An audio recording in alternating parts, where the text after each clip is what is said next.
why are your tracks feeling weak? You build it up in the build, and then the drop hits, but for some reason that entrance, that power isn't there.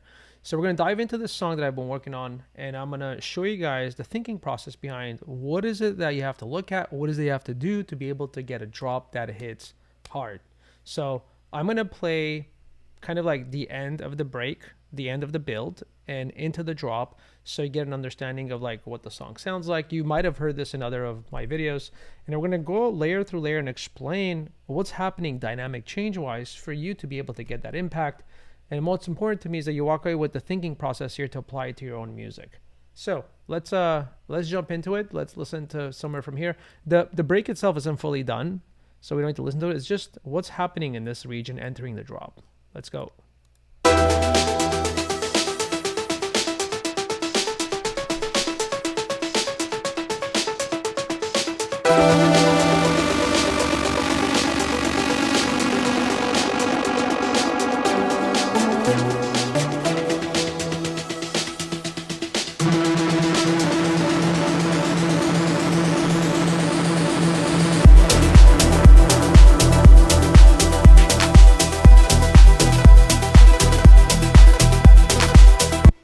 So this is a melodic deep house type of track, I guess is the best way to put it. So you realize like the break needs some work, and we don't even care about the break that much. We care about how, like the moment before the drop and how it gets into it. So there's a couple of things to look at. First off, what we want is contrast. Contrast is super important. And how do we build contrast? Contrast means like, what are we hearing right before the drop? How does that feel? And then when the drop comes in, how is that changing? And this ties into dynamic change. How are the dynamics changing in the track? We look at the spectrum. We split the spectrum in 3 parts. This is an EQ, for example. We got the lows, the mids, and the highs. What's happening in each of these frequency sections? Let's quickly analyze and get an idea of like how to build that contrast. First things first, if we listen to it, that there is no kick and the kick comes in, and you see how powerful it is.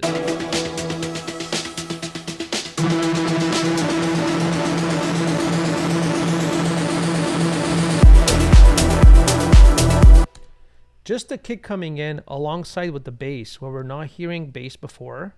Now this is quite simple. You might say, I already do this. If you don't, think about it, right? Like, have I removed the kick? Is there some low end energy in the bass that's still lingering in the break, in the build, that's kind of not creating that impact, right? So this is the first thing to look at, the low end energy. What's happening in the low end? What's happening in the kick and the bass? In general, when we remove this, we open up that room in the frequency range, so when it comes in, it feels more powerful. Now, we look at the drums. The drums are quite thinned out versus what we're hearing, full drum kind of tops. Let's hear it again. It's actually thinned out here. Oops, sorry. Thinned out right here. But overall here, everything stops and everything comes in. So right away, we got like the whole groove of the track. I always say it, your kick, your bass, and your drums together, if they feel good, that's your track. Everything else, you're adding color and emotion to it, but overall, the body of the track, the backbone is this. So right away, none of that is happening before. It doesn't mean that it always has to be this way, but just when you look at the different parts of the arrangement, ask yourself, what's missing and what's not? What can I remove before it? This is the simplest first strategy to look at. When we look at pads, we're adding a lot of contrast by going from very intimate type of textures where I feel like I'm kind of, not much is happening. Then there's that distorted kind of sound that's coming in, which is creating a lot of anticipation. And then when everything comes back in, the pads are softer in essence.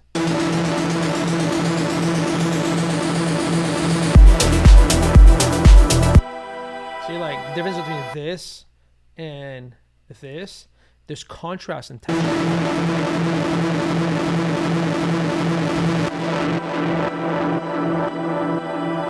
And you might say, well, how is it that the build is more intense and then the pads coming in and the drop are more soft?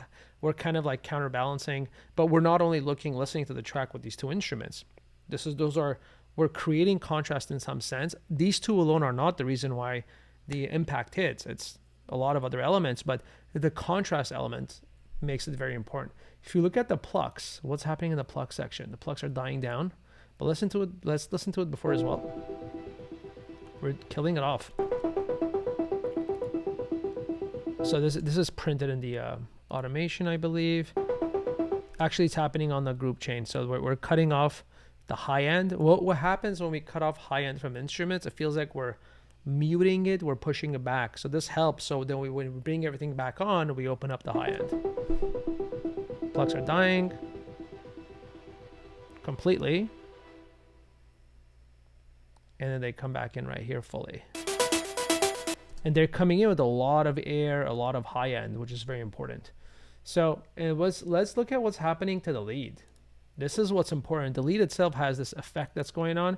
It's kind of part of the lead. It's highly distorted.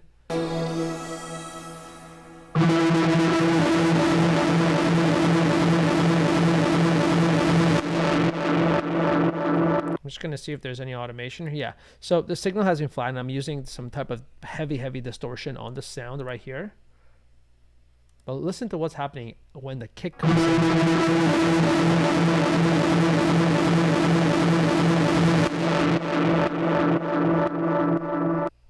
So we're getting the pump that's happening directly from the kick. So there's no pump before, then there's a pump.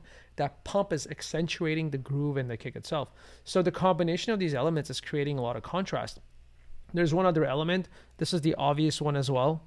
We're kind of building a reverse texture. I'm using PML. You could use any sample here, but let's listen to it.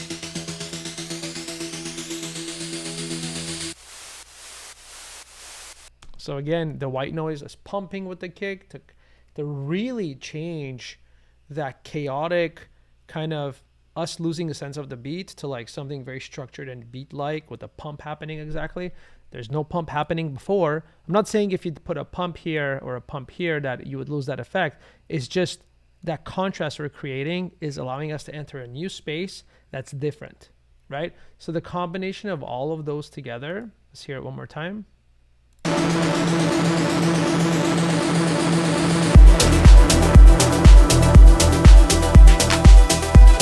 And if we look at on the master chain, let's look at what's happening at the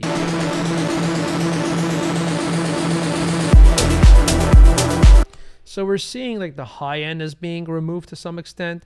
We're seeing some of the low end is kind of tightening up as well right before, and then it's opening up. There's automations for this. And also in the high shelf, there's a high shelf kind of lowering a bit of the air, a bit of the highs in the track. What that does is when the beat comes in, the drop comes in, and things fully open up, we're giving it more space and more volume and more energy all across our frequency. Let's check it out one more time and hear it.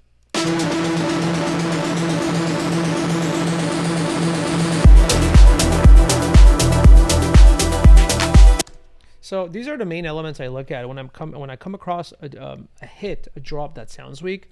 I ask myself what elements need to be removed, what are removed before, how am I creating contrast between instruments, and how am I controlling the air in the high end and the low end to remove some of it, to bring it back. And number four, the fourth one would be going from a kind of a non-pump feeling to a pump feeling when the drop comes in.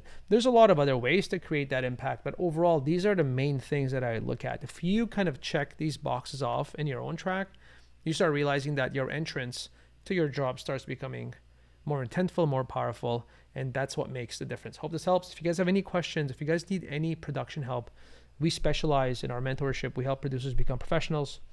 And we could have a conversation, see if it's a fit for you, whether you're ready now or later, whatever the case might be. There's a link below. You could book in. It's a free call. The least is that you'll walk away for the guideline in terms of what's required for you and what our program would look like for you specifically, because everything we do is custom made. Awesome, guys. Love you all. Let me know if you have any questions. See ya.